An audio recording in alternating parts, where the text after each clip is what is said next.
Bonsoir à tous, c'est parti pour ce live. Je suis ravie de vous retrouver. Donc, vous allez me dire si vous m'entendez bien. Voilà, enfin, je vous retrouve ce soir, donc un live de l'école de santé naturelle prévu. Donc, je laisse un petit peu de temps à tout le monde pour se connecter. Bonsoir Geneviève qui arrive, qui nous rejoint. N'hésitez pas à me mettre des petits, voilà, me faire un bonsoir dans les commentaires. Je les vois pour l'instant et je peux vous accueillir. Dites-moi d'où vous venez peut-être en termes de région ou votre intérêt spécifique pour ce thème de ce soir. Je sais que j'ai beaucoup, voilà, j'ai des amis qui vont rejoindre, mais je sais aussi que vous êtes nombreux à suivre voilà, l'école de santé naturelle qui maintenant a installé ses lives depuis plusieurs mois pour transmettre maintenant la naturopathie. Bonsoir Sunrise, Maryse, Emeline que je connais, Elisabeth, Séverine, de plusieurs Séverine, Emmanuel. Bonsoir à toutes. Je pense que l'assemblée va être assez féminine, même si le sujet en fait peut intéresser bien sûr aussi les hommes. Et les hommes qui, voilà, qui sont parfois aussi thérapeutes ou compagnons et qui se soucient de la santé de leurs femmes. Bonsoir de Vichy, Fanny. Bonsoir Laure. Bonsoir du Cher, merci, merci Marion. Octobre rose, hein, on est sur le sujet. Je vais vous laisser tranquillement arriver. Octobre rose, ben voilà, maintenant on ne peut plus l'éviter. Il y a beaucoup de communication qui est fait autour de ce thème de la prévention, d'aller faire régulièrement, effectivement, vérifier l'état de santé de ses seins. Mais c'est important aussi d'avoir aussi cette prévention plus naturelle dont je vais vous parler ce soir. Bonsoir de Nouvelle-Calédonie, Magali, Martinique, Côte d'Azur, en voyage. Merci hein, de m'indiquer. Bonsoir à toutes. J'ai pas le temps de, voilà, de toutes vous citer, mais je suis ravie de vous retrouver ce soir. Alors je me mets un petit peu plus dans l'écran. On va essayer d'être en face. Je respire. Préparer de l'eau, c'est bien de boire aussi pendant qu'on fait travailler son cerveau. Ça permet à celui-ci de rester alerte. Bonsoir de Bordeaux, Cathy. Voilà, et Sophie qui est là. Donc, je vais commencer à faire défiler le diaporama. Donc voilà, je pense que vous m'entendez bien, que vous me voyez bien, puisque ça réagit dans le chat. N'hésitez pas à dire si le son est voilà, pour vous, à régler votre son et à me dire s'il y a un petit souci au cas où. Alors, dites-moi aussi, voilà, ce qui m'intéresse maintenant, c'est de savoir si vous me mettez un petit pouce si vous êtes thérapeute et que déjà thérapeute et que vous souhaitez du coup compléter vos compétences par ce que je vais vous apprendre ce soir, parce qu'en fait, dans pas mal d'écoles, même de naturopathie, on n'aborde pas forcément tout ce que je vais vous transmettre. Donc, c'est des savoirs que j'ai acquis en plus. Donc, peut-être vous êtes thérapeute. Donc, dans ce cas-là, mettez-moi un petit pouce. Je vois qu'il y en a pas mal qui arrivent. Si vous êtes en formation ou que vous vous êtes inscrit à une formation de l'ENS, c'est super, de l'école de santé naturelle. Hein. ESN, c'est cet acronyme. Si vous avez des problèmes de sein, si vous êtes concerné par ça, ou si vous avez un proche qui est concerné par ça, parce que malheureusement, ces problèmes se répandent en ce moment, donc mettez-moi un petit soutien. Et puis si vous êtes simplement curieux, voilà, un petit emoji qui rigole. Ça me permet de vous connaître. Voilà, par exemple, Julie qui dit moi, je suis juste là par curiosité. Enfin, une curiosité qui peut servir aussi. Hein. Voilà. Donc, on va entrer dans le vif du sujet. Donc, je vais me présenter. Donc, qui je suis? Donc, moi, je suis donc formatrice à l'école de santé naturelle. Donc, cette école qui est en train de prendre pleinement sa place parmi les écoles de naturopathie. Et je suis donc aussi naturopathe en cabinet, en consultation, et spécialisée dans l'accompagnement des femmes. Voilà, mon goût, mon parcours personnel, cette envie aussi, cette demande que j'ai reçue aussi, a fait que vraiment aujourd'hui je connais bien les pathologies féminines et du coup des femmes viennent me voir, pour, des dérèglements hormonaux, des kystes, parfois au sein, des mastoses quand on parle des seins, mais aussi, le syndrome prémenstruel, l'endométriose malheureusement de plus en plus diagnostiquée et puis, le syndrome des ovaires polykystiques. Donc moi, mon parcours, c'est que j'étais ingénieure pendant une vingtaine d'années sur des questions d'écologie et que je me suis reconvertie à la naturopathie par, voilà, un appel d'être thérapeute, mais aussi, le sens que, voilà, l'écologie interne et l'écologie externe résonnent ensemble et j'ai suivi du coup un parcours, au collège de naturopathie rénové, un parcours complet de formation, donc une formation solide et je me suis pour ma spécialité des femmes, j'ai été, auprès de Mona Hébert, qui est une Canadienne sur la médecine des femmes, auprès de Monique Grande, qui a fait le parcours Féminitude et sur des modules de spécialisation aussi autour du féminin avec, Médite en fleurs, Althea Provence, de l'aromatologie, et cetera. Donc voilà, aujourd'hui je peux dire que je suis, vraiment une spécialiste et j'ai 5 ans de recul aussi d'expérience en cabinet, d'accompagnement des femmes sur, voilà, ces pathologies et de formation dans différentes, écoles. Voilà. Donc, pour que notre live se passe bien, ce que je vous propose, c'est déjà, de ne pas hésiter à poser des questions dans le chat, parce que c'est un live et que j'espère que ce soit vraiment interactif avec vous, mais vous avez déjà commencé à bien participer et je vous en remercie. Donc de poser toutes ces questions, il y a Sophie qui est en modération, qui va vous y répondre au fur et à mesure sur certaines questions et sur d'autres questions, elle va me les transmettre pour qu'au moment des questions-réponses, je vais veiller à avoir un certain temps de questions-réponses, puisse vous répondre, voilà, à ce qui vous occupe, qui vous préoccupe vous. Voilà pour ça. Ne prenez pas de notes, vous allez pouvoir télécharger le support que j'ai préparé, donc ce qui est en train de dérouler, vous allez voir, il y a plein de choses dedans, c'est une mine d'informations. Et puis même un document synthétique que j'ai vraiment fait pour que vous repartiez avec cette fiche de synthèse et que vous sachiez, voilà, vous ayez ce petit guide pour vous occuper de vos seins après ce live. Un plaisir pour moi de partager tout ça. Restez juste au bout parce que voilà, pour moi, c'est un plaisir de partager, c'est un plaisir d'échanger, mais aussi parce qu'on va vous reparler ensuite à la fin de cette présentation, ce live, on va vous reparler des formations de l'école de santé naturelle. Et donc, si c'est des choses qui vous intéressent, restez jusqu'au bout. On aura un temps aussi d'échange là-dessus. Et oui, il y aura un replay. Je sais que cette question est souvent posée. Est-ce que, voilà, je regarde, tout va bien jusqu'ici. Donc c'est parti, on va aborder notre sujet de ce soir. On a pour une petite heure ensemble sur ce sujet, voilà, puis 1h15 avec la présentation de la formation. Restez attentive, on va aller jusque-là. Je vérifie que tout va bien avant de me lancer sur ce sujet. Hop, ma souris est là. Voilà, donc pour les téléchargements, effectivement, vous avez le lien. N'hésitez pas à regarder dans la modération, dans le chat.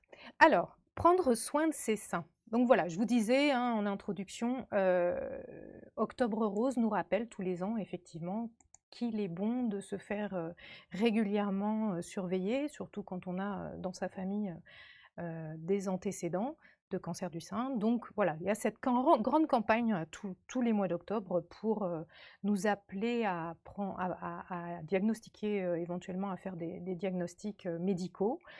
Mais il est bon aussi de ne pas s'arrêter là, et c'est mon propos. Donc voilà, l'école de santé naturelle, on se saisit de ce mois d'octobre pour vous parler aussi de toutes les techniques qu'on peut mettre en place autour du soin des seins. Donc la naturopathie est vraiment, voilà, a des techniques qui sont adaptées pour ça. Et pour une femme, c'est important. Alors ça peut être un petit peu tabou de parler de ses seins, pour les femmes, pour les hommes, de dire: «Tiens, on parle des seins, sur un réseau social un soir d'audience». Mais voilà, je suis pas là pour vous dévoiler des choses, intimes, des femmes, mais je suis là vraiment parce que c'est important qu'une femme prenne soin de ses seins. Pour moi, c'est central dans le fait qu'elle se sente bien avec son corps. Je sais que beaucoup de femmes, voilà, ont des complexes, trop petites, trop grosses, poitrine douloureuse à certains moments de leur cycle, et cetera. Donc c'est important de se connecter à ça et d'apprendre en fait à en prendre soin avec les techniques naturelles dont je vais vous parler. Voilà, et puis les seins, ben, regardez cette belle photo que j'ai trouvée sur le site d'une photographe, c'est l'endroit aussi du cœur, c'est rose qui symbolise le cœur. On est au cœur, aussi, de la vie d'une femme, hein, ça va être le 1er signe sexuel qui va se développer chez elle, hein, caractère sexuel, de cette poitrine qui va commencer à pousser chez une jeune fille. Et pourtant, les médecins disent que c'est un caractère sexuel secondaire, mais non, c'est bien un premier puisqu'il est vraiment visible chez une femme en premier. Et voilà, et ça fait partie des choses dont elle peut s'approprier. Voilà. Alors, sans plus tarder, j'attaque le premier sujet. Donc, ce que je vais vous livrer, ce sont des conseils de la puberté à la ménopause. Attention, en période de grossesse, il y a des choses particulières. Donc, tout n'est pas à appliquer en période de grossesse et d'allaitement, hein, surtout ce qui concerne les huiles essentielles. Certains conseils nutritionnels, il faut mieux faire attention. En cas de pathologie bénigne, vous pouvez appliquer. Bien sûr, ces conseils, ça va vous aider à éviter qu'elle se développe, voire même peut-être, certainement, peut-être voir des choses régresser. Donc les pathologies bénignes, hein, pour les seins, ce sont les kystes, les fibrokystes, les mastites, les écoulements mammaires hors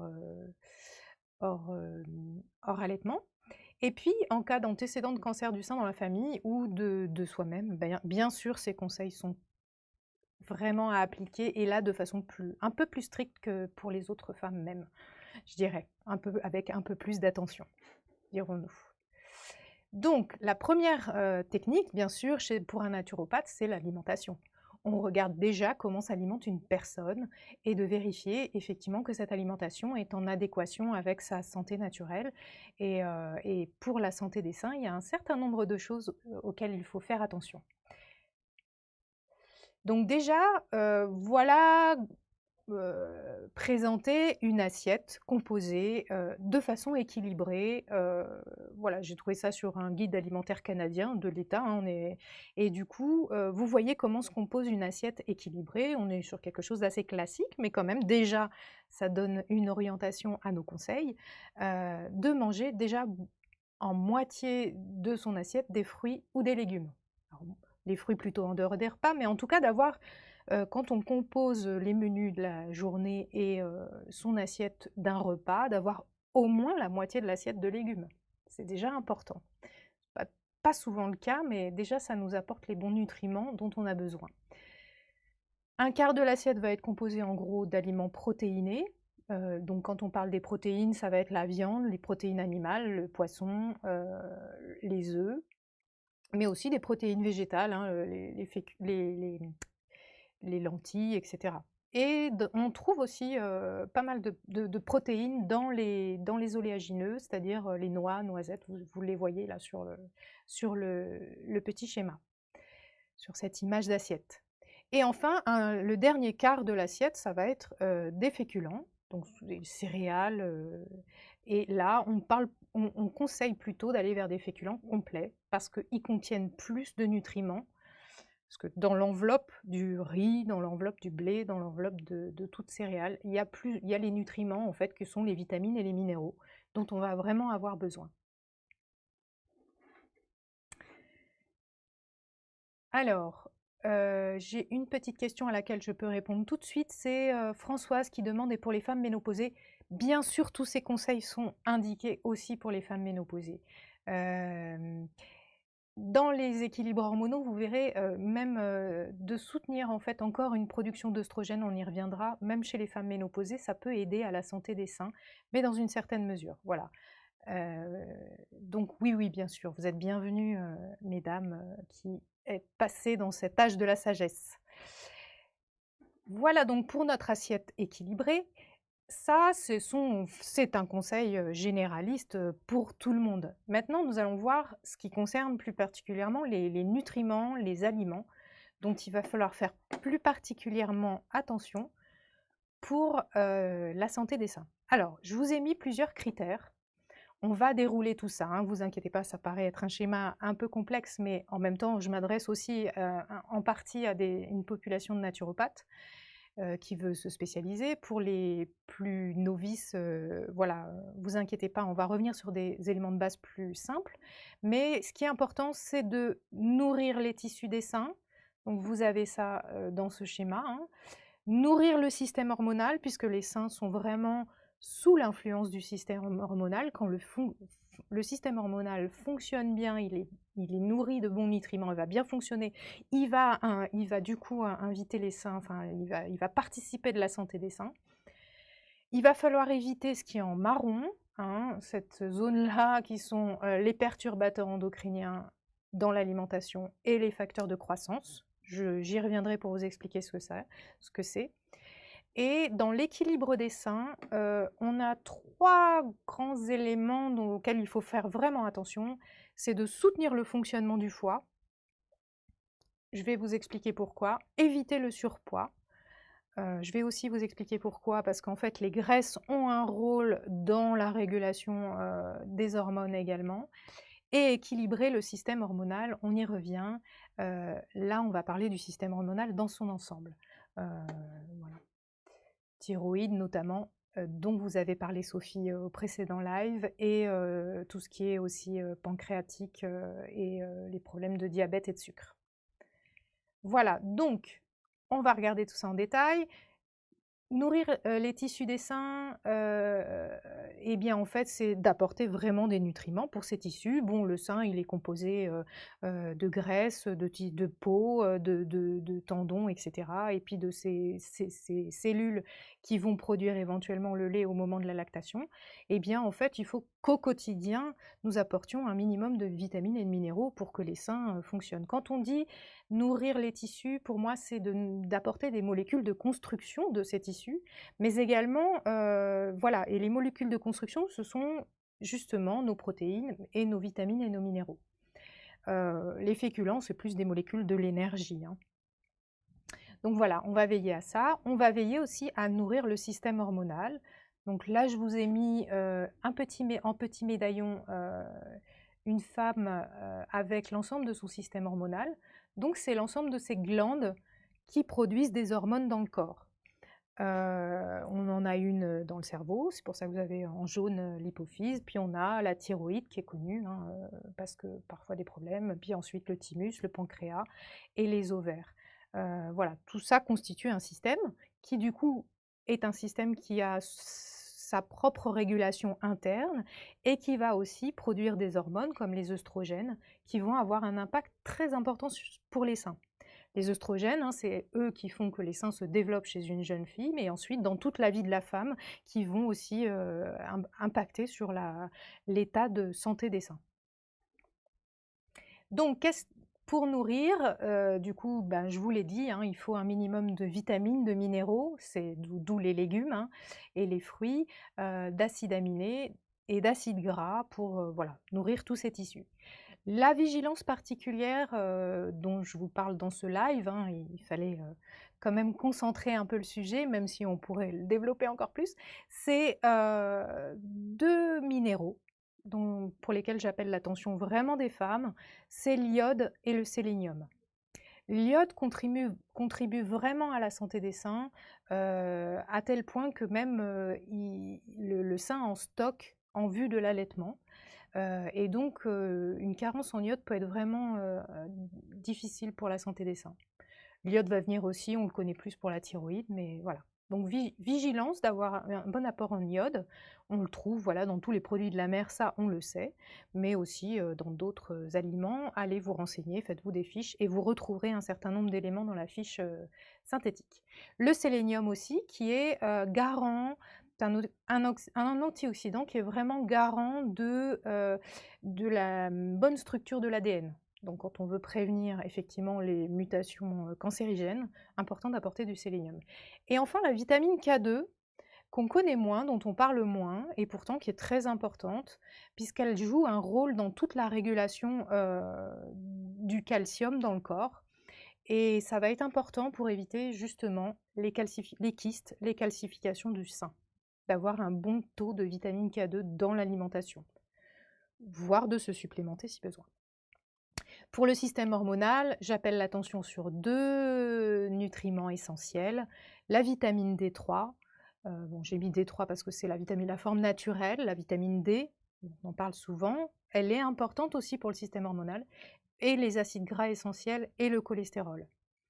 Malheureusement, trop de femmes ont mis dans leur tête qu'il ne fallait pas trop manger de gras pour pas grossir, et pourtant ce gras est vraiment indispensable à la fabrication des hormones. Nos hormones féminines, œstrogène, progestérone, sont fabriquées à partir du gras des aliments.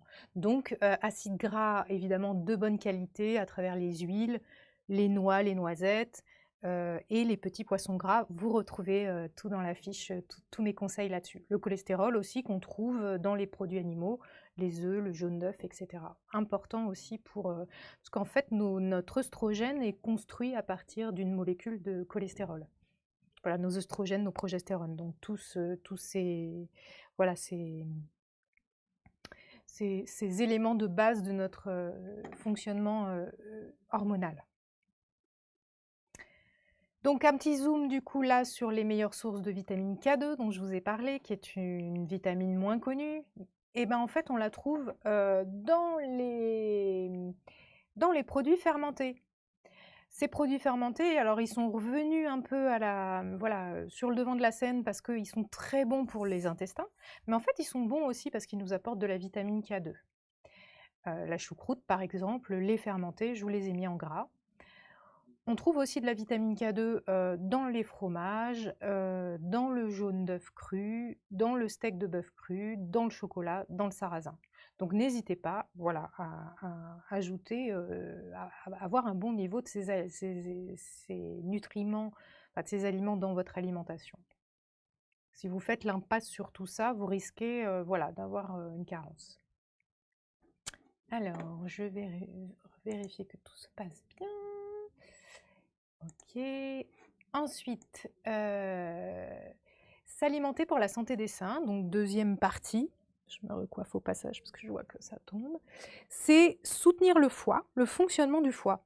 Alors pourquoi est-ce que le foie, j'en parle particulièrement pour les seins? Alors le foie c'est un organe vraiment, alors vous le voyez là dans ce petit médaillon que je vous ai mis où on voit la position du foie, déjà il est proche des seins, déjà anatomiquement. Et ensuite, en fait, il a un grand rôle dans le nettoyage du corps, hein. On produit des déchets au quotidien, c'est normal. Et nous, les naturopathes, on va s'intéresser à nettoyer le corps régulièrement. Et aussi, il a un grand rôle dans la régulation hormonale, puisque c'est lui qui va justement éliminer les hormones une fois qu'elles ont servi, enfin, notamment les œstrogènes, une fois qu'ils ont joué leur rôle, qu'ils ont atteint leur cible, etc., et donc qu'ils sont concentrés dans le sang, c'est important ensuite de les éliminer. Et c'est le foie qui va faire ce travail. Donc il est important que l'alimentation soutienne ce travail du foie. Je vais vous donner les principes en prêt. Éviter le surpoids, c'est parce qu'en fait, les tissus graisseux ont un rôle aussi, vont avoir un rôle hormonal, et notamment de ce qu'on appelle l'aromatase, c'est-à-dire de transformer certaines hormones dans une forme, et notamment les œstrogènes, hein, on est souvent autour de cet œstrogène, dans une forme qui va devenir plutôt néfaste pour l'équilibre hormonal de la femme et notamment de ses seins. Ça pourrait être un facteur voilà, d'hyperœstrogénie et d'un œstrogène sous une forme plutôt favorisant voilà, les pathologies du sein. Donc ensuite, s'alimenter, c'est aussi équilibrer le système hormonal dans son ensemble, hein. Je vous ai montré l'ensemble de ce système.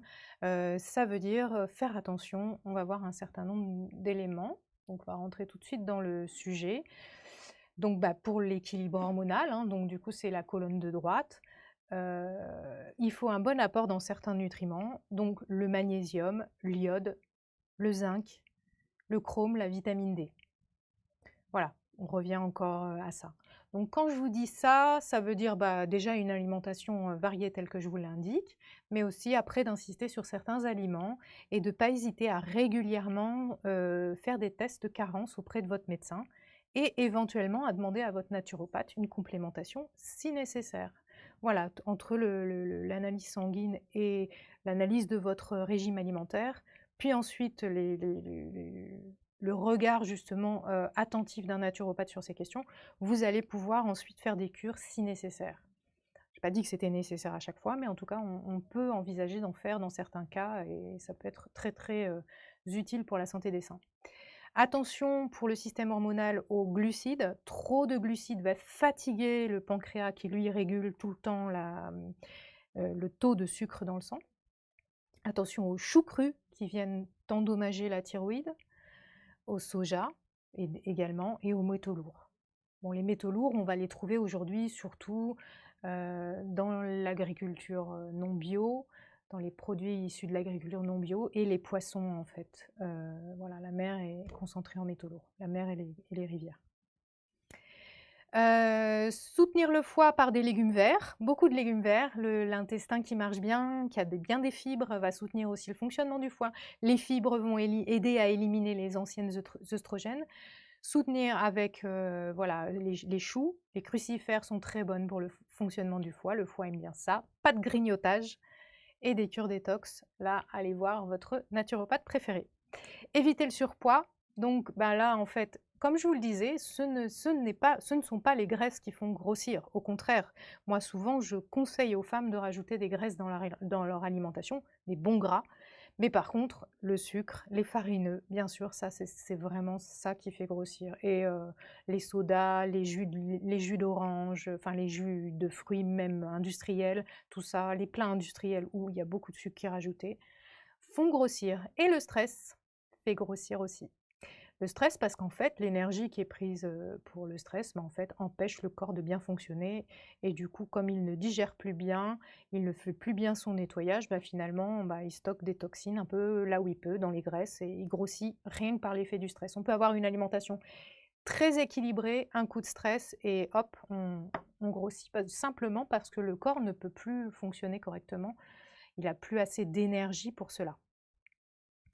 Alors là, je vais prendre un tout petit temps de questions-réponses parce que je vois que c'est arrivé. Alors, il y a Hélène qui me dit « Que faire pour atténuer et prévenir les effets secondaires de la radiothérapie et aussi atténuer les cicatrices ?» Alors là, on est sur, voilà, quand on est engagé dans des soins un peu lourds.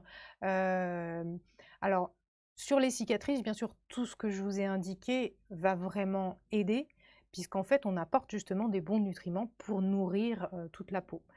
Pareil pour la radiothérapie, de toute manière, à partir du moment où on donne l'énergie et les bons nutriments au corps, il va pouvoir retrouver ses propres ressources pour réparer là où c'est nécessaire, quand il y a eu intervention ou pas. Après, vous pouvez insister aussi, je pense, beaucoup sur les antioxydants. Je vais y venir dans la diapo suivante. C'est-à-dire, et peut-être faire des cures spécifiques d'antioxydants, je pense que ce serait nécessaire dans ce cas-là. Alors, j'ai Védérimetz qui me demande, je ne sais pas sous votre prénom, Valérie ou peut-être, je ne peux pas trop consommer de gras si je fais déjà de l'hyperœstrogénie. Alors si justement, des bons gras vont venir tempérer, parce qu'en fait, les bons gras vont aider à produire l'œstrogène, mais aussi la progestérone. Et si on manque de progestérone, en fait, la balance œstroprogestative est déréglée et du coup, on peut faire de l'hyperœstrogénie relative au fait de ne pas avoir assez de progestérone. Donc dans ce cas-là, on va rajouter des bons gras et notamment l'huile d'onagre. L'huile d'onagre qui va vraiment avoir cette affinité pour fabriquer de la progestérone. Et puis après, on intervient à côté avec des plantes régulatrices ou d'autres techniques régulatrices que je ne vais pas tout exposer ce soir, ce serait trop long. Mais voilà, on a d'autres techniques en naturopathie pour réguler, mais surtout, n'arrêtez pas les bons gras. Ça ne vous aidera pas même sur l'hyperœstrogénie. Alors Stéphanie dit: «Peut-on se supplémenter avec des vitamines énoncées pendant un traitement par chimio de cancer du sein hormonodépendant ou vaut-il mieux attendre la fin des traitements?» Bien sûr, vous pouvez vous supplémenter pendant. Moi, je ne suis pas une naturopathe spécialiste de l'accompagnement des personnes qui ont des cancers. Je pense qu'il faut, voilà, on est dans la naturopathie, il y a des gens qui abordent certaines spécialités. Moi, ce que je vous conseillerais, c'est d'aller voir, voilà, là, du coup, vraiment quelqu'un qui est spécialisé et qui a étudié toutes les interactions, mais on peut tout à fait, au contraire, se supplémenter, je pense. Mais voilà, prenez le conseil là d'un spécialiste. Alors, on va avancer. Donc, les meilleures sources de vitamine D, alors ça, vous pouvez en prendre tout l'hiver, voire jusqu'au printemps inclus. Insister sur ces aliments qui sont là affichés, regardez des listes d'aliments avec ceux qui apportent le plus de vitamine D. Alors bien sûr, soit c'est de la vitamine D directement, soit ça va être du cholestérol qui ensuite va être transformé en vitamine D par la peau, s'il y a du soleil. Donc voilà, on a, le beurre, on en a dans le beurre, dans le saumon, mais bon, il faut faire attention au saumon avec les métaux lourds, dans certains fromages, les jaunes d'œufs sont très connus pour apporter une bonne dose de cholestérol qui ensuite pourra se transformer en vitamine D. Mais en fait, pourra se transformer en vitamine D pour autant qu'il y a du soleil. Et c'est là où nos modes de vie qui font qu'on est très peu au soleil, en fait, la plupart de l'année, on a des vêtements, on est à l'intérieur. Et si on n'a pas notre quart d'heure de soleil à l'extérieur, au moins en short et en t-shirt, donc voilà, une exposition avec un minimum de parties du corps, en fait, on ne fabrique pas assez de vitamine D. Donc, je vous ai mis, en fait, là pour le coup, c'est presque un invariant, de recommander de prendre de la vitamine D en supplémentation.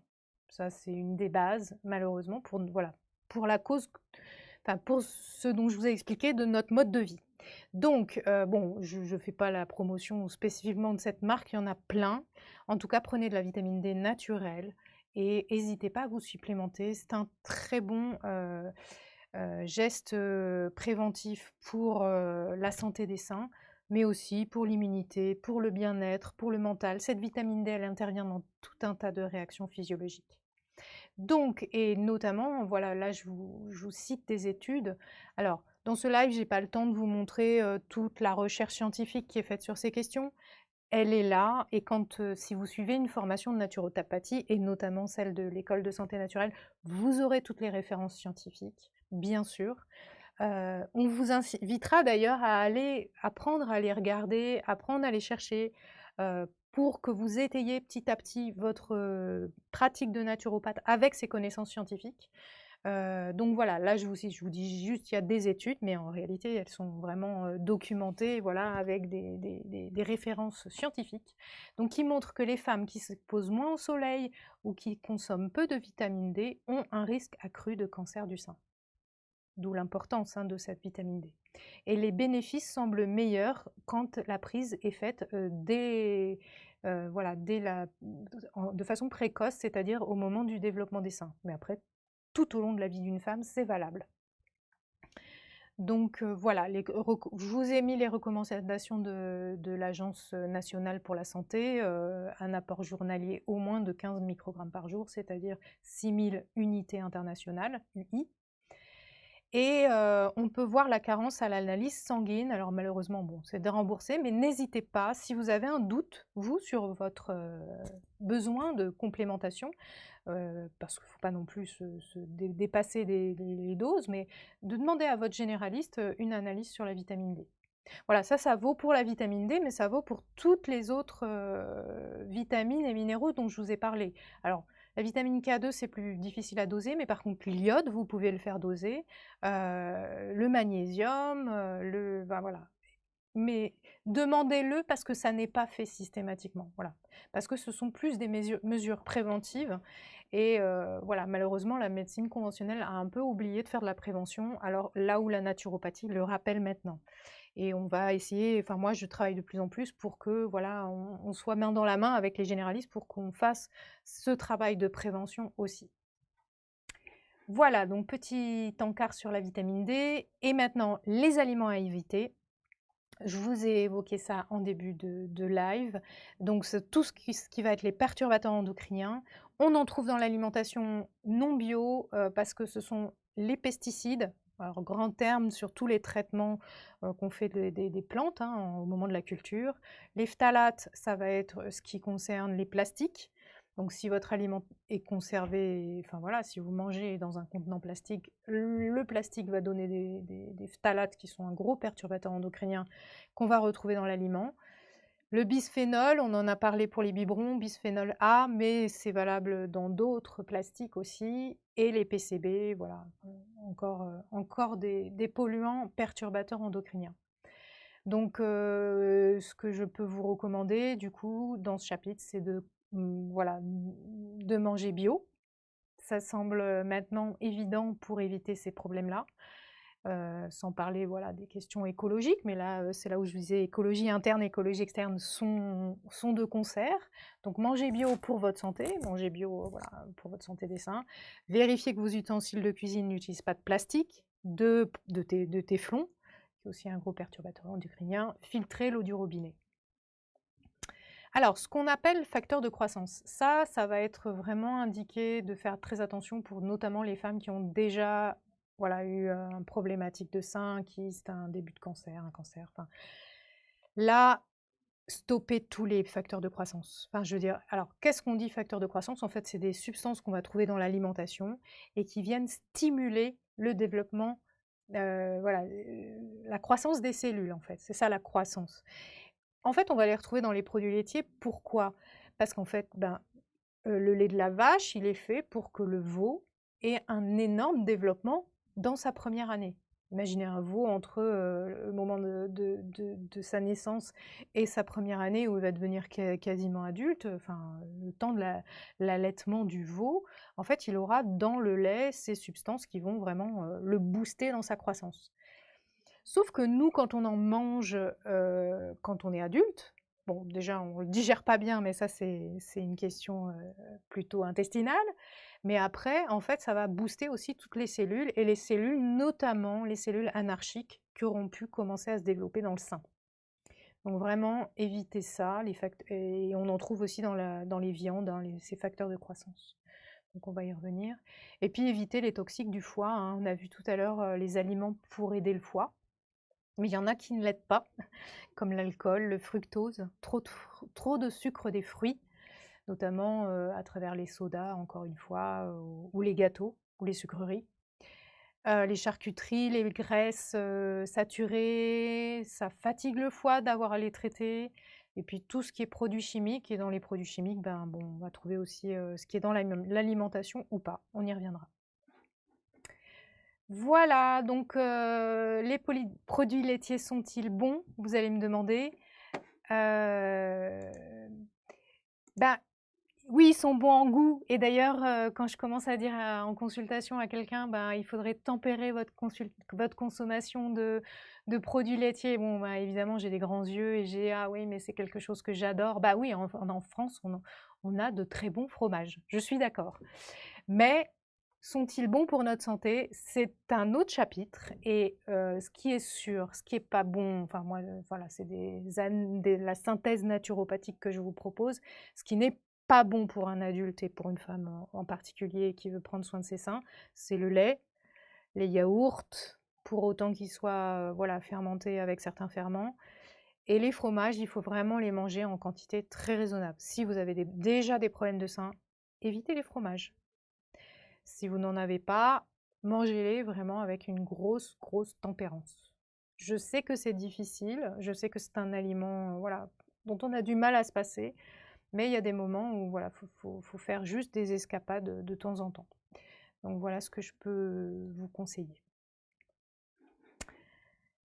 Un petit zoom sur le brocoli. Alors, je repasse en mode 3/4. Le brocoli contient en fait beaucoup de nutriments super intéressants pour le sein. C'est pour ça que je vous ai fait un zoom. Alors j'aurais pu parler de plein d'aliments, la bière, etc. Là, je vais vous en parler de 2. Donc le brocoli, insistez bien à manger vraiment des brocolis, surtout si vous voulez prévenir, voilà, pour votre balance, œstroprogestative, pour avoir des bons œstrogènes, le brocoli aurait une molécule qui s'appelle le diindolméthane, d'autres molécules aussi, hein, c'est complexe, c'est vraiment dans son ensemble, qui favorise un bon équilibre des œstrogènes, qui prévient la dominance des œstrogènes. Donc pour la personne tout à l'heure qui me posait des questions, insistez sur le brocoli en alimentation, et qui apporte aussi plein d'antioxydants, de vitamine B, d'acide folique, voilà, qui soutiennent le travail du foie pour nettoyer les oestrogènes. Donc c'est un aliment vraiment, voilà, j'aime bien faire un zoom dessus. Il y a même des laboratoires qui ont condensé les molécules actives du brocoli pour en faire des compléments. Alors, peut-être aller jusque-là, peut-être faire des cures si vous êtes voilà, dans une famille à risque avec, vous savez que vous avez les gènes BRCA1, BRCA2, enfin ceux qui sont génétiquement potentiellement porteurs de cette probabilité d'avoir des cancers. Donc voilà, peut-être complémentez-vous à ce moment-là, mais allez voir voilà, quelqu'un qui connaît les compléments, qui sait détecter les bons, et pour les naturopathes, voilà, renseignez-vous vraiment des labos qui font des produits intéressants là-dessus. Ça peut être intéressant. Zoom aussi sur les graines de lin. Alors, les graines de lin, elles contiennent des lignanes. Ce sont des phytoœstrogènes, parce qu'effectivement, dans les perturbateurs endocriniens, entre guillemets, enfin dans les molécules qui ressemblent aux oestrogènes extérieurs, on a ce qui est dans la famille des chimiques, ce qu'on va revenir dessus, les perturbateurs endocriniens, et on a certaines plantes aussi qui produisent des molécules qui ressemblent aux oestrogènes, comme les lignanes des graines de lin. Et en fait, ces phytoestrogènes, au départ, on pensait que justement, quand on avait des problèmes de cancer du sein, il fallait éviter d'en prendre. Mais au contraire, en fait, au fil des études scientifiques, on a démontré qu'au contraire, ces lignanes qui se transforment dans voilà, dans d'autres molécules avec la flore intestinale, en fait, ensuite rentrent dans la circulation sanguine sous des formes qui vont être vraiment intéressantes pour moduler, avoir une action modulatrice sur la quantité d'œstrogène directement, et 2, avoir une modulation aussi des récepteurs à œstrogène. Et peut-être même qu'ils aideraient à prévenir en fait l'action des perturbateurs endocriniens chimiques. Donc vraiment très très intéressant ces graines de lin. N'hésitez pas à en consommer moulues. C'est pour ça que je vous ai mis sur la petite image leur version moulue, parce que non moulues, elles ont juste un effet sur le transit intestinal, mais ne rentrent pas enfin, ne sont pas utilisées par le corps, en fait. Et du coup, voilà, moulu, des graines de lin, n'hésitez pas. Vous verrez dans la fiche, je l'ai remis aussi. Alors, est-ce que vous avez des questions à ce stade? Je vais prendre une petite série de questions. Aurore me demande, pouvez-vous développer pourquoi faut-il faire attention aux choux crus? Alors, les choux sont intéressants. Alors, les choux crus, voilà, on a démontré qu'ils avaient une action plutôt nocive sur la thyroïde. C'est un peu des goitrogènes, enfin des antithyroïdiens, anti-fonctionnement de la thyroïde, et donc du coup, il est vraiment important d'éviter d'en manger tout court ou d'en manger trop, un petit peu de temps en temps. Parce qu'en fait, quand la thyroïde commence à être en hypothyroïdie, parce qu'elle est justement déjà sursollicitée par notre surmenage actuel, hein, donc du coup, quand on vient en plus lui donner des aliments qui ont un effet négatif sur son fonctionnement, eh bien en fait, cette thyroïde va avoir un effet de dérégulation aussi des fonctionnements des hormones féminines. Les deux fonctionnent ensemble. En fait, le cholestérol va être transformé dans les hormones féminines, progestérone et œstrogène, avec voilà, la thyroïde qui vient soutenir ce processus. Alors, Fazia me demande du coup comment manger les graines de lin. Du coup, achetez-les soit achetez-les directement moulus, mais dans des contenants qui soient bien hermétiques parce qu'elles vont vite s'oxyder, soit vous les achetez entières et vous achetez un moulin à graines avec pour pouvoir vous les moudre au fur et à mesure de la consommation. Et à ce moment-là, moi, ce que je recommande, c'est voilà, une cuillère à soupe rase, hein, voire 2 par jour, ça dépend un peu de votre corpulence. C'est une bonne quantité. Alors, Delphine me dit pour les graines du lin, c'est important de les moudre juste avant de les manger pour éviter qu'elles rancissent. Tout à fait.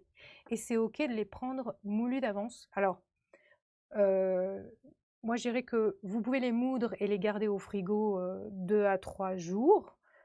Une petite semaine, ça va, au frigo, dans un contenant bien fermé. Après, ils en vendent des déjà moulus dans des sachets assez hermétiques. Ce qu'il faut faire attention, pardon, c'est que le sachet se referme bien, de ne pas laisser trop d'oxygène en fait en contact, parce que en fait le rancissement c'est l'oxydation par l'oxygène, donc de ne pas laisser rentrer de l'oxygène. Mais moi je vous conseille vraiment de plutôt les acheter entières et les moudre. Après vous pouvez aussi utiliser l'huile de lin. Ça se vend en bouteille, qui est intéressante aussi hein, pour apporter des bonnes graisses. Et dans ce cas, gardez-la aussi au frigo. Alors, pour les graines du lin, y a-t-il des études qui montrent leur dangerosité dans les cancers du sein? Êtes-vous sûr que c'est recommandé par les études plus récentes? Alors, oui, c'est une chose qui a évolué au fil du temps. Moi, je me base sur des référentiels d'études qui sont assez récents, hein, toute une brochure avec des études sur les cancers du sein. Et effectivement, à un moment donné, on a vraiment convenu que c'était intéressant, et notamment c'était intéressant aussi pendant les traitements des cancers. Hein. Voilà, bon, là je ne peux pas développer, c'est des choses que vous verrez si vous engagez dans la formation. Voilà, dans les formations de naturopathe, on vous donnera toutes les études, on vous apprendra à aller les chercher et les regarder. Mais oui, moi j'en suis sûre. Fanny, quoi manger en cas de baisse de progestérone? Alors, des bons gras, j'y reviens. Des bons acides aminés, de ne pas oublier souvent les femmes, hein, quand on revient sur cet équilibre de l'assiette, manquent de protéines. Donc n'hésitez pas quand même à manger suffisamment de viande. Et puis, moi je vous conseillerais aussi vraiment l'onagre en huile. Rajoutez-en dans vos plats. Francine, puis-je consommer des choux lactofermentés? Tout à fait. Là, pour le coup, ils sont sous une forme qui est beaucoup moins ennuyeuse pour la thyroïde. Voilà, je vous remercie pour vos questions. On va continuer, parce que l'heure file et que j'ai encore beaucoup de choses à vous dire. Donc, je voulais vous parler des perturbateurs endocriniens. Je vais y aller très très vite, parce qu'après, il y a d'autres sujets encore vraiment intéressants pour les seins. C'est une substance chimique étrangère à l'organisme et susceptible d'interférer avec le fonctionnement du système endocrinien. Il dérègle le fonctionnement des organismes vivants et ont aussi des effets néfastes sur l'environnement et la santé humaine. Voilà. Bon, on fait beaucoup de prévention sur les perturbateurs endocriniens pour les femmes qui sont enceintes. Je pense qu'il est important aussi que pour toutes les femmes, il y ait cette prévention. Donc on les trouve où? Je vous ai parlé dans l'alimentation, notamment non bio, dans les plastiques, dans les produits ménagers, les cosmétiques, les déodorants. Voilà, essayez de regarder les listes d'ingrédients qu'il y a dans vos produits. Dans la fiche, vous retrouverez vraiment des conseils là-dessus détaillés. Alors, ce que j'ai appris plus récemment, c'est que la cigarette est un perturbateur endocrinien, la nicotine. Donc, attention, mesdames qui fument, vous déréglez aussi. Alors, le combo cigarette-pilule, je pense que là, on a une combinaison qui va vraiment être délétère sur le côté perturbateur endocrinien.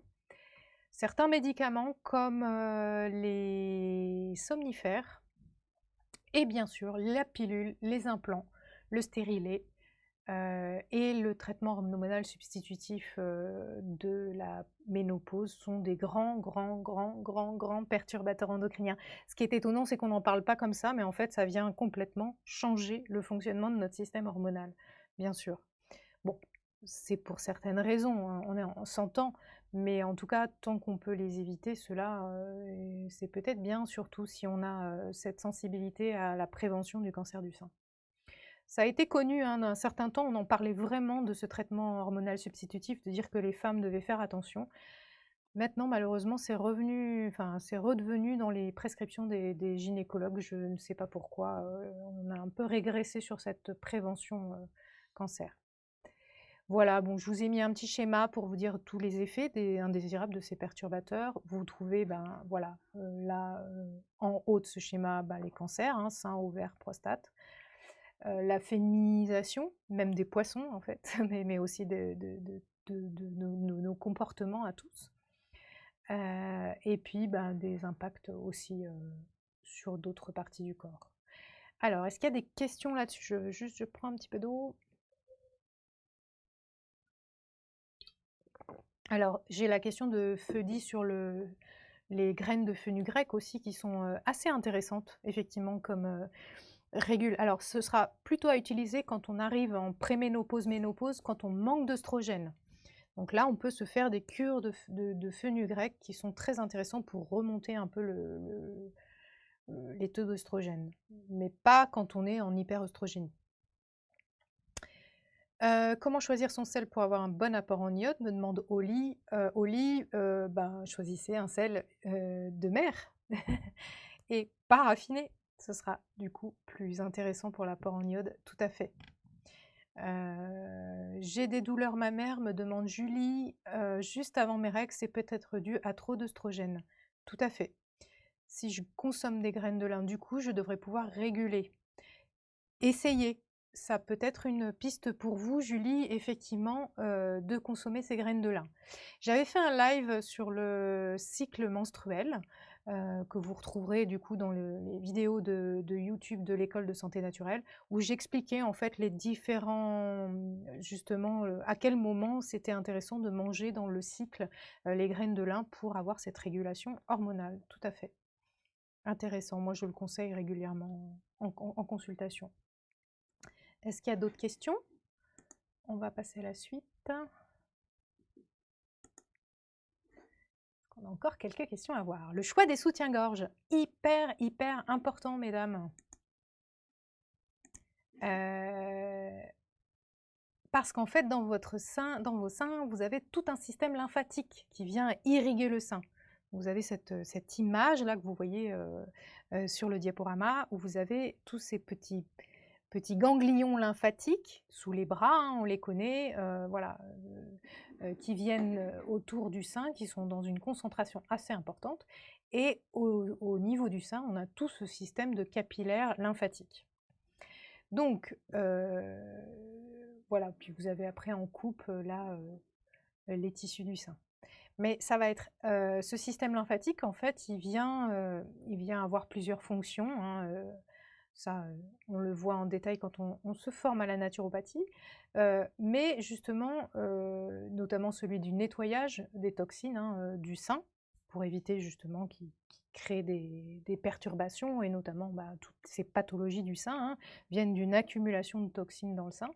Donc si on ne permet pas au système lymphatique de faire son travail de nettoyage, de drainage au quotidien, et au système des ganglions de venir justement, parce que c'est tout un système immunitaire qui vient réguler et éventuellement éliminer les cellules anarchiques d'un début de cancer.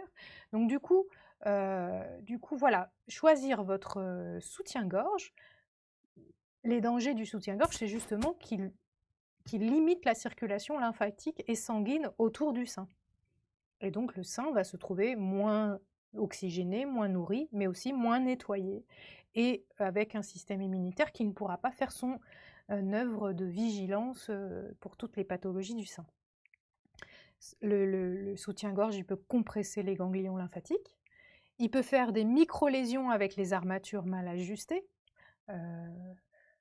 Souvent, hein, ça rentre dans les chairs du sein, et ces micro-lésions, en fait, qu'est-ce qui va se passer? Ça va créer un micro, localement, une blessure, une inflammation, puis éventuellement une calcification qui peut être le début voilà, d'une calcification dangereuse.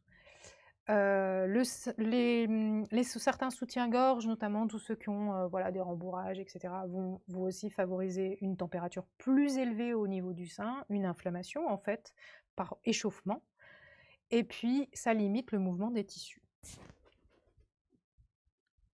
Donc, et si on sortait sans soutif? Voilà, ça c'est une collègue naturopathe qui a fait ce petit schéma que j'ai trouvé rigolo, que je vous ai repris. Voilà, pour vous dire, et après tout, c'est quoi, enfin, quelle est la gêne de ne pas porter du tout de soutien-gorge, hein. Il y a ce mouvement qui s'appelle No Bras. Et en fait, tant qu'on n'est pas, voilà, tant que c'est, enfin, et d'ailleurs maintenant chez les jeunes filles, c'est de plus en plus pratiqué, hein, bon, tant qu'on n'a pas une poitrine trop lourde évidemment, ou qu'on pratique pas du sport, mais en tout cas, bah, ça évite, voilà, il n'y a pas de gêne, il y a un massage naturel des seins par le mouvement du corps. On évite cette compression dont j'ai parlé, des systèmes lymphatiques, etc. On a une bonne circulation lymphatique. En fait, on s'est rendu compte que par rapport au soutien des seins, puisqu'en fait, on veut tout avoir des seins bien soutenus, en bon état, avec, qui font qu'on a une belle poitrine, en fait, que le fait d'enlever le soutien-gorge favorisait le soutien, parce qu'en fait, on sollicite régulièrement les ligaments de Cooper, qui sont ceux qui soutiennent les seins. Voilà. Et puis, toute la nutrition dont je vous ai parlé va aussi contribuer à cette poitrine mieux soutenue. Les muscles sont plus toniques, aussi si on fait du sport.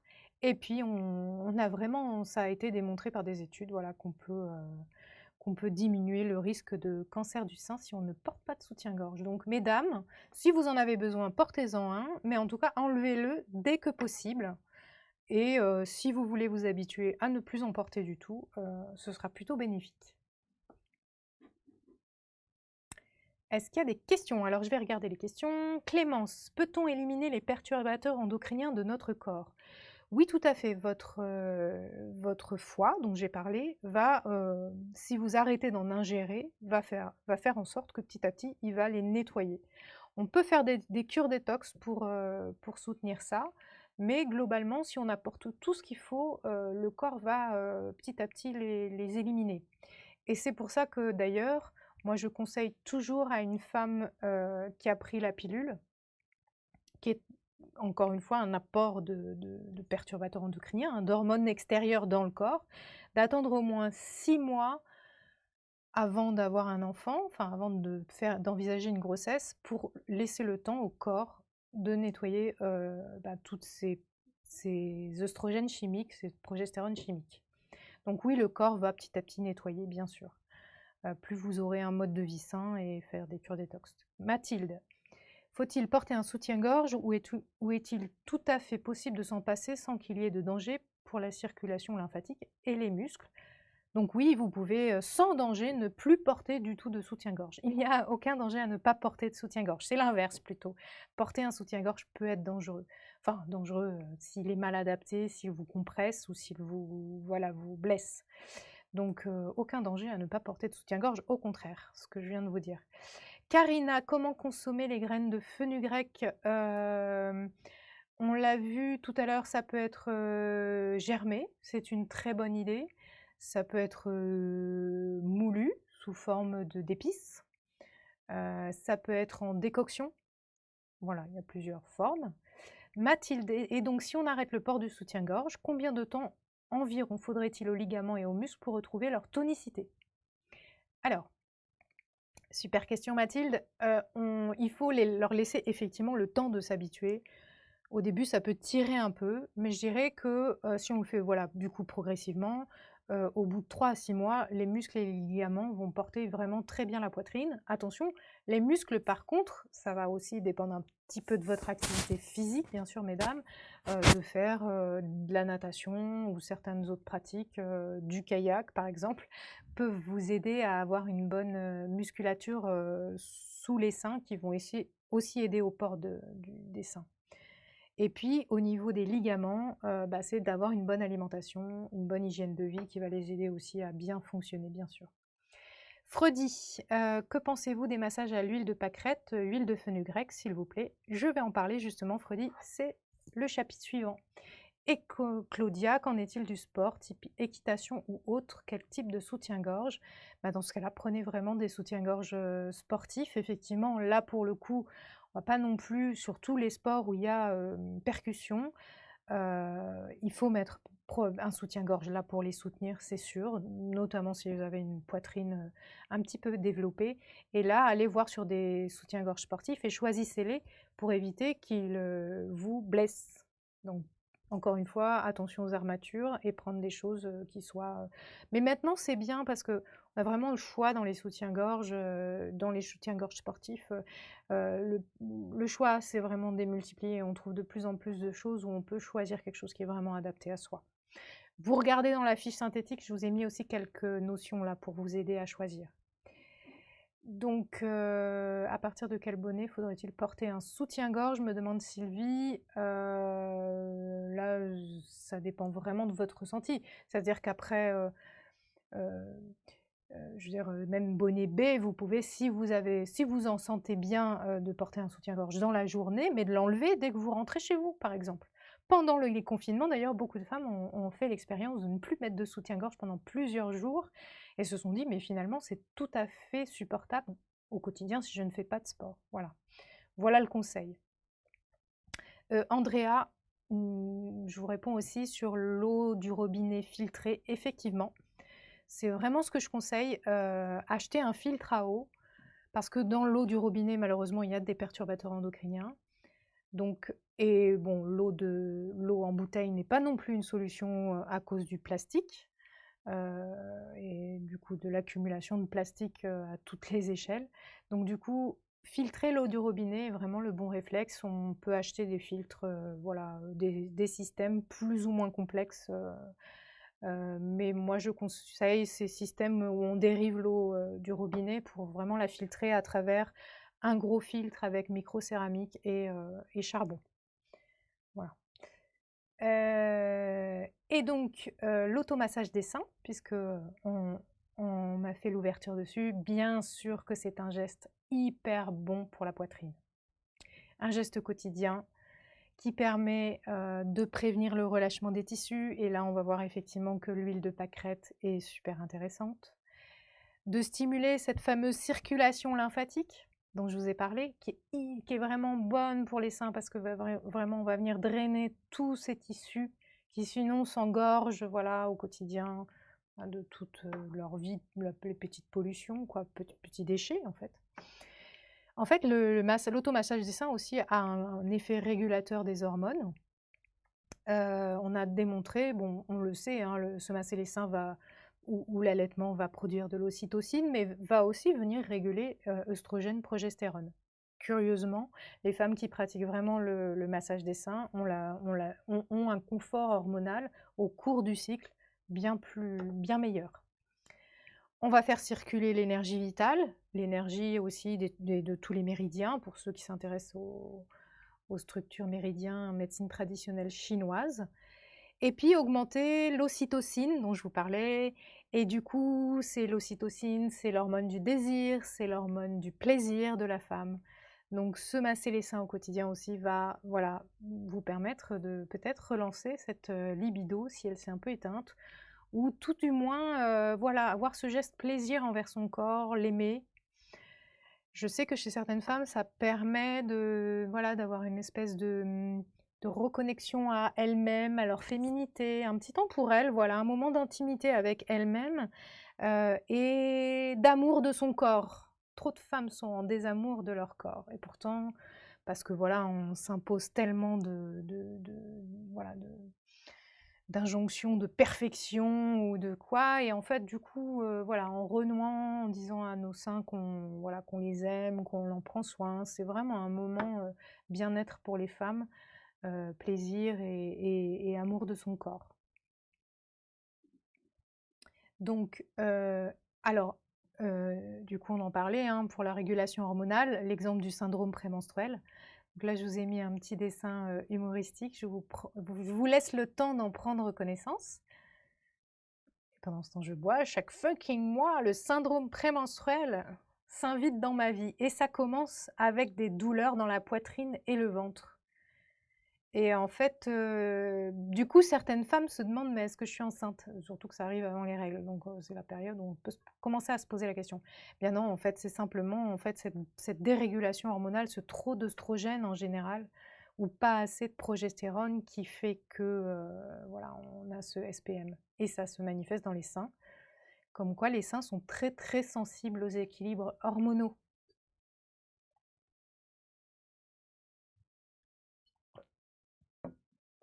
Et donc de les masser va venir, décongestionner là où ça fait mal. On peut des fois aussi ajouter au massage, certaines huiles essentielles, adaptées ou alors même, de la progestérone, hein, si en extrême limite, si on est vraiment sur des mastites ou mastoses très, très douloureuses, en tout cas des plantes qui viennent stimuler la progestérone, hein, comme le gâtillier et cetera. On a des crèmes comme ça. Mais aussi, voilà, rien que le geste, va venir réguler. Et donc je vous ai indiqué les huiles qu'on peut utiliser. Donc l'huile de pâquerette vient tendre, en fait, vient venir tendre. Donc vous pouvez vous faire, vous les achetez, toutes prêtes, hein, ou alors vous faire vos propres macérats à la bonne saison. L'amande douce, sinon le jojoba, le noyau d'abricot, tout ça est très bon, l'argan, la coco. Et puis au quotidien, vous pouvez utiliser l'huile essentielle de Palmarosa. Elle est assez douce, elle est très bien tolérée. Faites attention, hein, pour les huiles essentielles, faites quand même des tests pour vérifier que vous n'êtes pas allergique avant de vous en mettre plein la poitrine. Un test, vous mettez une goutte, voilà, un soir sur une petite partie de la peau, puis vous attendez de voir comment la peau réagit. Si vous n'êtes pas allergique, l'huile de Palmarosa est quand même très facile d'utilisation. Et après, pour les autres huiles, attention à manier avec précaution, demandez conseil, c'est plus sous forme de cure, c'est-à-dire une cure de 1 à 3 semaines, hein, à voir avec votre naturopathe. Donc soit lemongrass, géranium rosa, qui peuvent avoir un effet aussi embellisseur, tenseur, ylang-ylang ou rose, quand on sent qu'on a besoin, voilà, de mieux connecter l'amour de notre corps, cette expression de plaisir, de libido. Là, on est sur ces huiles plus sensuelles ou plus dans le cœur, comme la rose. Et puis, je vous ai mis romarin, titri. Là, on va vers des huiles qui sont vraiment... on peut aller sur des cures qui sont vraiment des cures contre les... Enfin, pour essayer de résorber les kystes, etc. Tout ça combiné avec la nutrition dont je vous ai parlé au début peut avoir des effets assez intéressants. Alors, j'ai Aurélie qui me demande si l'eau filtrée avec Brita est considérée comme un bon filtre. Non, ça ne suffit pas Brita. En général, le problème, c'est qu'on ne les change pas assez souvent, que c'est des tout petits filtres et surtout que du coup, enfin moi je les déconseille aussi pour des questions d'éthique, c'est que chaque recharge est pleine de plastique et du coup, ben, on enclenche quand même l'industrie du plastique. Il vaut mieux avoir des filtres beaucoup plus gros et qui se changent moins souvent. Voilà, donc sur les huiles pour le massage des seins, je vous invite à l'expérimenter. Je vous invite à l'expérimenter vraiment au quotidien. Alors, arrêt pendant les règles. Laissez tranquille vos seins pendant les règles, ça je ne l'ai pas noté, mais sinon, vous pouvez vous masser les seins au quotidien. C'est un petit moment, ou tous les 2 jours, 3 jours quand vous avez le temps, en sortant de la douche. Et les femmes qui le font vraiment, voilà, il y a aussi ce côté plus psycho-émotionnel qui est intéressant. Et dernière partie, sur la gestion des émotions et le stress, qui ont un effet vraiment délétère sur la santé des seins. Bon, bah, le stress, hein, au quotidien, on le sait, ça a un effet néfaste pour la vitalité, hein, c'est ce que j'ai dit, quand le corps est happé tout le temps par des soucis, un mental qui surchauffe, des émotions qui sont dans tous les sens, bon, bah, il n'y a plus l'énergie pour le fonctionnement du corps, y compris celui des seins et de tous les organes qui vont avec. Ça crée une baisse d'immunité, ça crée de l'inflammation. Et donc, je le rappelle, du coup, l'immunité a un rôle dans la prévention des cancers, hein, aussi, toutes les pathologies, mais aussi celle-là. Et ça vient déséquilibrer le système hormonal parce qu'en fait, le corps qui se met en mode stress va produire plus de cortisol. Et le cortisol va, en fait, plus on a de cortisol, moins on a de bonnes hormones du système hormonal féminin, comme la progestérone qui vient réguler tout notre système hormonal. Donc, c'est ce qu'on appelle le progestérone steal, hein, on enlève la progestérone. Donc voilà, donc attention mesdames au stress. Attention aussi aux grands événements qui peuvent avoir un impact sur les seins, les grands stress comme ben, voilà, un divorce, une séparation, une recomposition, un drame avec un enfant dont on a peur de la mort ou qui part ou alors au moment où ils partent, par exemple, du foyer familial et qui disparaissent, il y a un conflit. Enfin, il y a plein de moments comme ça autour de l'intégrité de son foyer ou autour de l'enfant, le danger pour l'enfant, où la femme va être plus sensible dans ses seins. Donc tous ces grands événements, il faut vraiment prêter attention à ce que, si ça vous arrive, d'avoir un endroit pour les déposer, les travailler, éventuellement un suivi thérapeutique pour éviter que ça vienne somatiser dans les seins. Avant, on disait le cancer du sein, c'était le cancer de la veuve. Bon, parce qu'en fait, voilà, ce choc émotionnel de la mort de son conjoint. Maintenant, malheureusement, c'est souvent le cancer de la divorcée, qui est plus courant dans notre société. Donc voilà, ce côté, il nous arrive un grand choc émotionnel, derrière, le corps a du mal à se réguler et on constate beaucoup voilà, de cancers déclenchés après ce genre de choc. Donc, d'où l'importance d'équilibrer votre vie de femme. Je sais que c'est pas facile, je sais qu'on a envie de tout faire, tout mener, comme cette image de femme Shiva qui est working girl et en même temps qui s'occupe de ses enfants et en même temps qui est apprêtée et en même temps qui a un amoureux et en même temps qui fait la cuisine, enfin bref. Voilà. Donc attention à cet équilibre, mesdames, on est toutes beaucoup en surmenage. Donc prenez du temps pour vous, prenez du temps pour vous reposer, le corps a besoin de ça aussi. Avoir un lieu pour déposer vos tracas, que ce soit petit ou grand. Attention à un lieu bienveillant. Des fois, les copines, entre elles, elles ne sont pas toujours bienveillantes. Je dis pas, il y en a, elles sont très bienveillantes et on peut leur parler de tout ce qu'on veut sans avoir de jugement. Mais en tout cas, veillez à voilà, avoir un endroit, des personnes à qui vous pouvez vous confier et n'hésitez pas à le faire. Vous n'embêtez personne avec vos confidences, au contraire, vous faites du bien de déposer ça. Ça peut être dans des cercles de femmes qui se développent maintenant. Et puis, si besoin, avec un thérapeute. Et les naturopathes, nous, on est de plus en plus en fait aussi des lieux où on prend en compte ces questions psychologiques. On invite la femme à venir nous déposer en fait leurs soucis et à prendre conscience de ce qui aujourd'hui est une source de stress dans leur vie. Essayez de ne pas garder trop longtemps des culpabilités ou des rancunes envers voilà, un ancien conjoint, un enfant, etc. Déposer, travailler dessus avec un thérapeute, c'est important. Écoutez les messages de vos seins.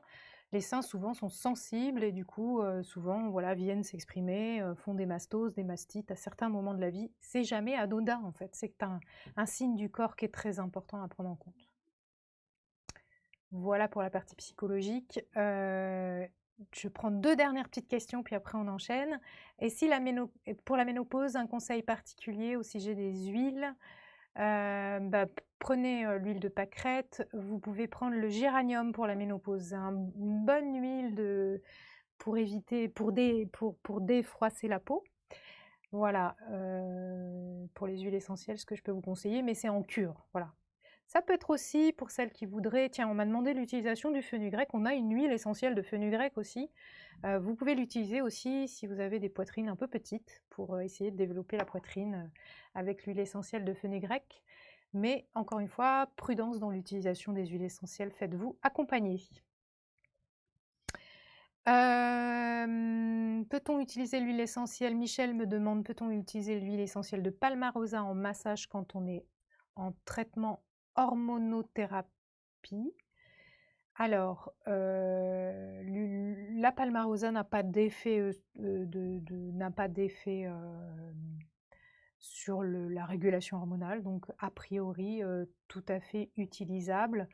Le mieux peut-être quand même, c'est de demander encore une fois, dès qu'on se retrouve voilà, avec un traitement, allez voir, prenez soin d'aller voir un naturopathe qui s'y connaît dans les traitements et qui pourra au mieux vous conseiller là-dessus. Voilà, donc on a vu, donc voilà, à travers ce live, je vous ai fait une sélection des techniques, voilà, c'est un aperçu, hein, bien sûr, il y aurait tant à dire encore sur la santé des seins, mais des techniques naturopathiques qui peuvent être voilà, prises que vous pouvez adopter au quotidien. Donc on a parlé de la psychologie, hein, vous voyez, là vous avez l'ensemble des 10 techniques. Donc la naturopathie, le naturopathe s'est puisé du coup dans ces techniques-là. Donc la psychologie, l'alimentation, on en a parlé, les plantes à travers les huiles essentielles ou les huiles et les techniques vibratoires. Mais on pourrait aussi parler voilà, de toutes les autres techniques. Le sujet de la naturopathie est très vaste. Vous voyez, quand on reçoit une femme en consultation, on la prend dans son ensemble. On veille à avoir voilà, tout son équilibre de vie dans son ensemble. Et on peut faire appel comme ça à ces différentes techniques. Et je vous invite voilà, à les explorer. Il y en aurait d'autres dont on pourrait parler. Par exemple, l'hydrologie, de se faire voilà, des douches écossaises sur les seins à certains moments, ça peut être intéressant. Mais tout ça reste à explorer. Donc, pour ça, je vous propose du coup, pour celles qui sont intéressées à la formation, qu'on enchaîne. Alors, oui, n'oubliez pas, avant qu'on enchaîne sur la formation, de télécharger évidemment le support si ça vous intéresse, la fiche de synthèse, et de nous faire un retour sur ce live. Voilà, l'école de santé naturelle a vraiment à cœur d'améliorer sa pédagogie au quotidien. Moi, je suis formatrice voilà, qui développe aussi dans l'école de santé naturelle, donc j'aurai plaisir à lire vos retours sur ce live, et nous en tiendrons compte évidemment pour la suite. Et pour aller plus loin, pour celles qui veulent, je vais proposer à Camille de vous parler. Bonjour à toutes et à tous, Camille, cofondatrice de l'école de santé naturelle. On va devoir faire un truc un peu particulier parce qu'on n'a qu'un seul micro, voilà. C'est déshabiller Irène puisqu'on a parlé des seins toute la soirée. Et je vais pouvoir du coup vous parler de nos formations. Irène en a un peu parlé pendant son live pour celles qui sont intéressées et qui veulent aller plus loin, qui ont cette appétence pour la naturopathie ou même carrément la vocation peut-être de devenir naturopathe. Nous avons créé des formations pour vous et je vais vous les présenter maintenant. Pardon. Rejoindre l'école l'école de santé naturelle, c'est rejoindre une école d'avenir. Pourquoi? Parce qu'on veut promouvoir une naturopathie responsable et ouverte. Notre objectif, c'est de former des naturopathes qui sont capables de travailler main dans la main avec le corps médical. On ne veut pas de confrontation avec le corps médical, mais au contraire, une collaboration dans l'intérêt de la personne. Et ça, c'est très important pour nous, pour tout vous dire. On forme aussi des futurs médecins et on en est fiers et on pense et notre rêve est qu'un jour, ces médecins soient peut-être élèves aussi à l'école de santé naturelle pour pouvoir apporter la naturopathie à leur approche et évidemment, ces médecins seront enseignants et sont enseignants à l'école de santé naturelle. Donc, la formation va être très enrichissante pour vous puisque vous allez avoir en face de vous des profils variés, des naturopathes, des scientifiques, des médecins, des pharmaciens qui travaillent main dans la main et avec vachement de bienveillance à produire les programmes les plus pragmatiques et les plus riches possibles pour vous. Et pour nous, ça, c'était très important de dire que l'école de santé naturelle n'est pas dirigée par une personnalité forte qui va proposer sa vision de la naturopathie, mais plutôt un collège de médecins et de naturopathes qui vous propose une vision collégiale de la naturopathie. Et c'est notre manière aussi de lutter contre les dérives qui peuvent exister. C'est de ne pas confier notre pédagogie et la direction pédagogique à une personne, mais plutôt à un groupe de personnes qui ont leur spécialité, qui vont travailler ensemble à vous proposer le meilleur.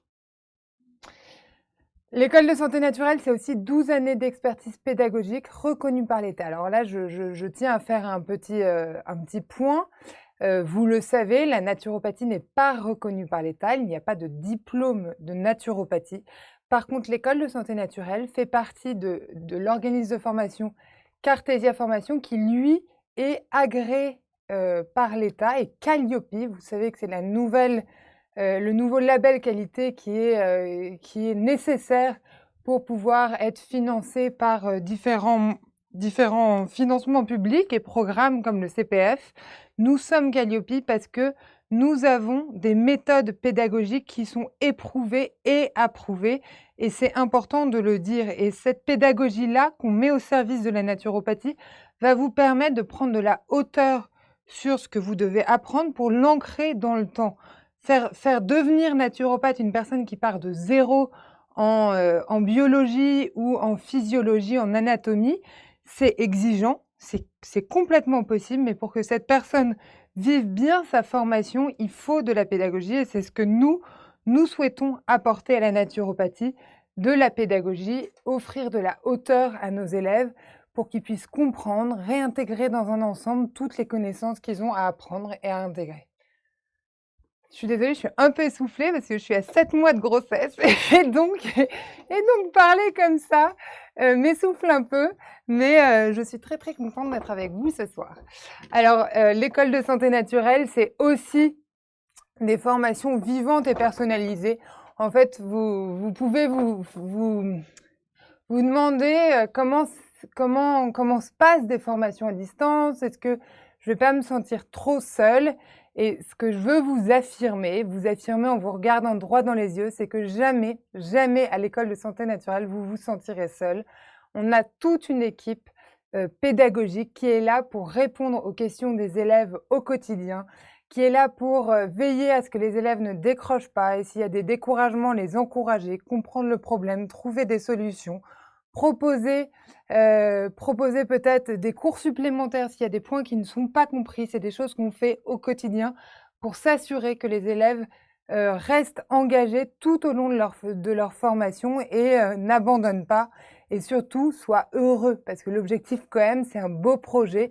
Il faut que vous soyez heureux d'apprendre, heureux de devenir petit à petit naturopathe sur les bancs de l'école de santé naturelle. Donc oui, on est à distance, mais c'est des formations qui sont particulièrement vivantes et engageantes. Et on peut vous dire que dans les groupes d'élèves, les groupes Facebook, les groupes WhatsApp, il y a une ambiance incroyable, des amitiés qui se créent même. Donc jamais, jamais vous ne vous sentirez seul chez nous. Et c'est un point d'honneur qu'on se fixe, que nos élèves soient heureux et se sentent vraiment accompagnés. C'est ça l'enseignement, c'est ça accompagner les gens et transmettre un métier.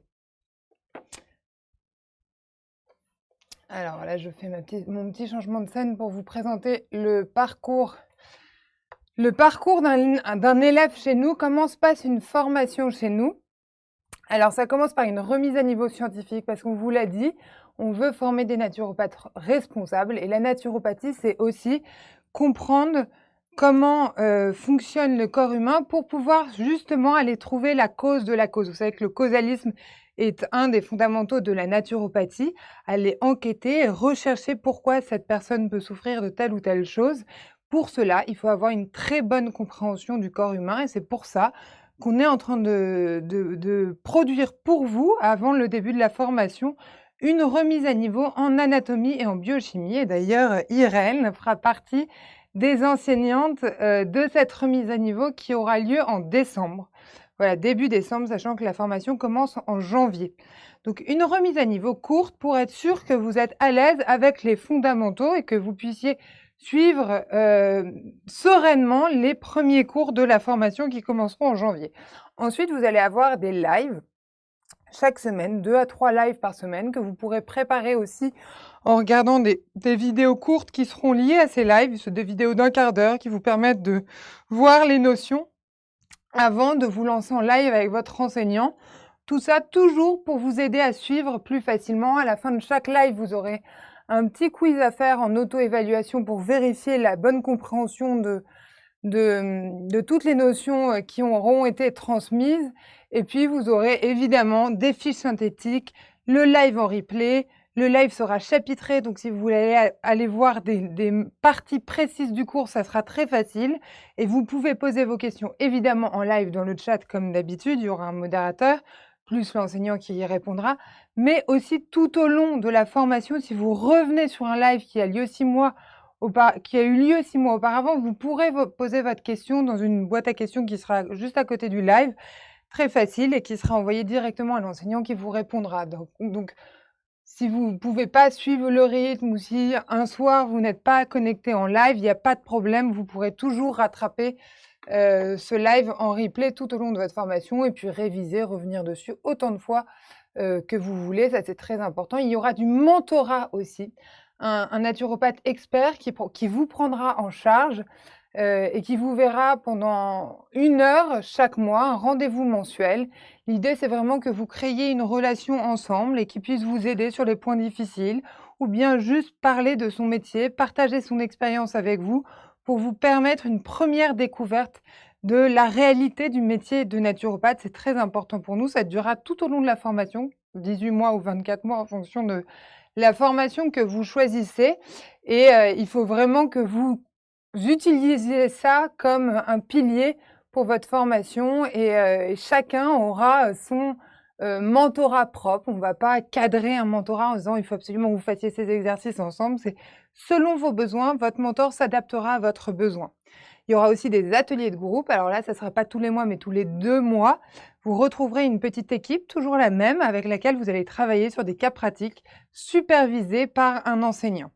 Vous aurez des examens chaque trimestre. Et là, l'idée de faire des examens réguliers, c'est de vous permettre de ne pas perdre pied et de ne pas prendre trop de retard sur le programme. Et ces examens, et ça c'est très important, sont corrigés en vidéo. La correction en vidéo, c'est une de nos innovations qui permet à l'enseignant d'aller aider très individuellement chaque élève sur la production, l'examen qu'il aura écrit, en lui faisant des feedbacks très précis, en l'encourageant, en lui expliquant pourquoi là il aurait pu s'améliorer et en lui indiquant sur quel point il peut travailler pour s'améliorer.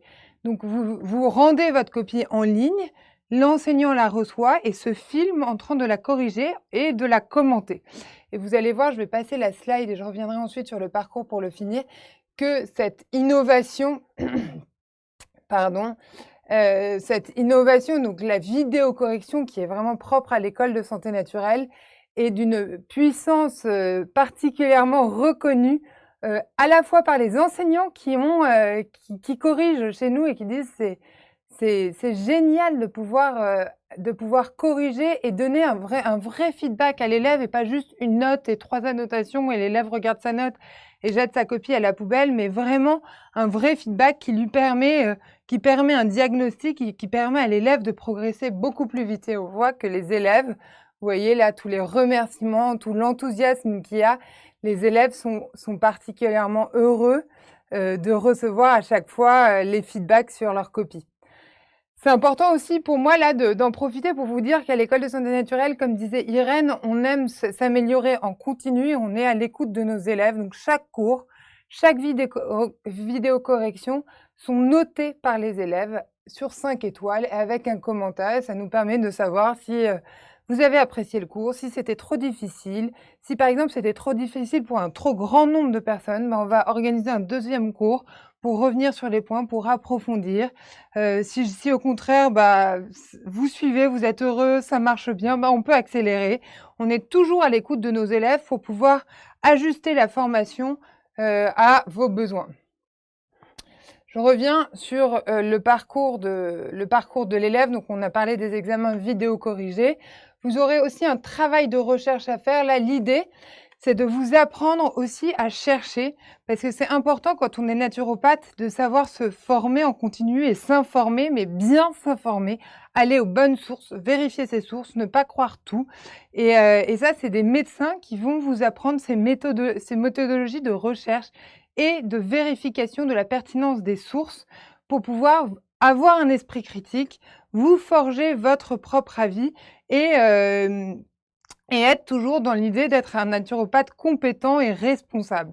Donc ça, c'est des cours de méthodologie qui vont aboutir sur un petit travail de recherche. Alors ne vous inquiétez pas, ça ne va pas être un mémoire, mais un travail de recherche que vous allez faire pour mettre en pratique cette méthodologie et aussi pour vous spécialiser. Irène, par exemple, elle avait une affinité particulière avec les femmes et donc a décidé de se spécialiser dans l'accompagnement des femmes. Mais il y a plein d'autres spécialisations possibles en naturopathie et ce travail de recherche sera le premier pas vers la spécialisation. Et puis, à la fin de votre parcours, surtout pour celles et ceux qui voudront aller jusqu'à la certification de naturopathie, vous aurez la conduite de consultation. Donc là, c'est vraiment, vous êtes face à une personne qui vient pour une consultation en naturopathie et vous menez cette consultation vous-même. Alors, ça sera à distance et il y aura toujours évidemment un enseignant qui sera là pour superviser et pour vous faire un feedback. Et les feedbacks seront filmés aussi. Les retours de l'enseignant seront filmés et vous aurez accès, vous pourrez visualiser les consultations, les conduites de consultation de l'ensemble de la promotion pour pouvoir aussi apprendre de vos camarades de classe et voir des consultations très variées, des feedbacks et tous les feedbacks des enseignants qui vous permettront de progresser vraiment dans la pratique très concrète du métier. Là, on en a parlé, la vidéo correction. Alors, le programme, pardon. Le programme, donc, vous avez 2 formations. La certification conseiller en naturopathie pour ceux et celles qui veulent se former plus par intérêt personnel. C'est une formation qui est plus courte, qui dure 18 mois. Et puis, il y a la formation pour devenir naturopathe avec la certification naturopathe à la clé de cette formation qui dure 24 mois. Et là, c'est vraiment pour les personnes qui souhaitent en faire leur métier et s'installer en tant que naturopathe. Les formations donc, sont construites autour de 3 cycles. Le premier cycle, donc, c'est la naturopathie prévention et optimisation. Là, on va se concentrer sur l'objectif premier de la naturopathie. L'objectif premier de la naturopathie, c'est d'améliorer la vitalité et l'hygiène de vie de la personne. Donc, une personne qui n'a pas forcément une maladie particulière ou un déséquilibre particulier, mais qui veut quand même améliorer son hygiène de vie et gagner en vitalité. Donc, on va voir là-dedans tous les systèmes du corps humain dans un fonctionnement normal. Et puis, on va voir tous les fondamentaux et toutes les techniques naturopathiques, plus un gros bloc de psychologie, parce que vous savez que l'idée de la naturopathie, c'est de prendre la personne dans son ensemble, physique et psychique, et donc la psychologie est très importante. Donc, on va voir les différentes étapes de développement psychologique d'une personne. Dans le cycle 2, vous verrez la naturopathie. Le deuxième objectif de la naturopathie, c'est d'accompagner une personne souffrante et de l'accompagner dans ses déséquilibres aussi. Comment on peut agir sur ces déséquilibres? Alors là, c'est très important de dire qu'on n'est pas là pour guérir de la maladie, pour traiter la maladie. On n'est pas des médecins, on ne se substitue pas à un médecin. On ne va pas poser de diagnostic, on ne va pas faire d'ordonnance, mais par contre, main dans la main avec le médecin, on va pouvoir l'aider à accompagner son traitement premier prescrit par le médecin, par une meilleure alimentation, par une meilleure hygiène de vie, par toutes les techniques naturopathiques qui peuvent avoir un impact positif sur sa guérison. Voilà ce qu'on fera dans le deuxième cycle. Dans le troisième cycle, qui est réservé à ceux qui vont jusqu'à la certification de naturopathie, on va faire un cycle de professionnalisation. Donc, à la fois la pratique du métier avec plus de conduite de consultation, comment on mène un bilan de vitalité, comment on mène une consultation, et puis aussi toute la partie professionnalisation dans le sens entrepreneurial. Vous allez vous installer, finalement, vous êtes des entrepreneurs aussi quand vous lancez en tant que naturopathe. Et il y a plein de choses qu'un entrepreneur doit savoir sur le plan administratif et juridique, évidemment, mais sur le plan aussi de la communication, comment communiquer, comment trouver ses clients, comment remplir son carnet de rendez-vous. C'est des choses qui sont pas évidentes quand on se lance en tant que naturopathe et pourtant on a besoin d'en vivre, c'est un métier et nous, on va vous accompagner là-dessus et on est vraiment à l'école de santé naturelle spécialisée dans l'accompagnement entrepreneurial des thérapeutes. Donc, on aura plein de techniques à vous fournir pour justement se rendre visible, toucher sa cible, avoir une offre cohérente, une stratégie cohérente, y aller progressivement pour pas trop investir avant d'avoir ses premiers clients récurrents, fidéliser ses clients et ainsi pouvoir vivre de votre passion. Donc ça, ce dernier cycle est très important. Et puis l'année de supervision vient après la certification.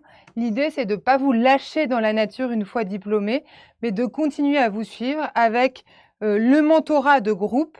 Chacun viendra avec les cas qu'il aura rencontrer en cabinet, en consultation et dire, ah bah voilà, là, j'étais peut-être un peu déstabilisée. Qu'est-ce que vous auriez fait à ma place? Est-ce qu'on peut traiter ce cas, faire un regard croisé sur ce cas ensemble? Et le mentor pourra vous guider dans ce regard croisé. Ça permettra de constituer un peu une équipe d'entraide qui vous servira potentiellement, même après l'année de supervision. Ce qu'on recommande, c'est de continuer à travailler en équipe pour ne jamais rester seul. C'est le risque toujours du thérapeute de rester trop seul. Et à l'école de santé naturelle, on veut vous permettre de créer des équipes d'entraide pour ne pas se sentir seul et ne jamais rester seul. L'année de supervision, ça sera aussi des lives réguliers pour vous tenir au courant des évolutions et rafraîchir aussi vos connaissances, répondre à vos questions que vous nous aurez envoyées tout au long de vos premiers pas de thérapeute. Voilà, alors maintenant, concrètement, comment ça se passe? Conseiller naturopathie, c'est en naturopathie, c'est notre première offre, premier programme de 18 mois visant plutôt les personnes qui se forment pour eux-mêmes. On compte 750 heures de cours. Le début est en janvier 2022, la fin des cours en juin 2023. Du coup, vous aurez l'accès à votre plateforme un an encore après votre certification et la formation coûte 3 500 €. J'aurai quelques bonnes nouvelles à vous annoncer après la présentation de notre deuxième formation, la certification de naturopathe qui dure 24 mois avec l'année de supervision dont je vous ai parlé. Donc là, on est à 1185 heures plus l'année de supervision. Et elle commence aussi en janvier puisque les 2 premiers cycles sont communs à ces 2 programmes. La fin de la supervision finit en décembre 2024. La formation coûte 5 000 €. Je tiens à préciser qu'il n'y a pas de module obligatoire en présentiel pour ceux qui se posent la question. Ça, c'est important de le savoir.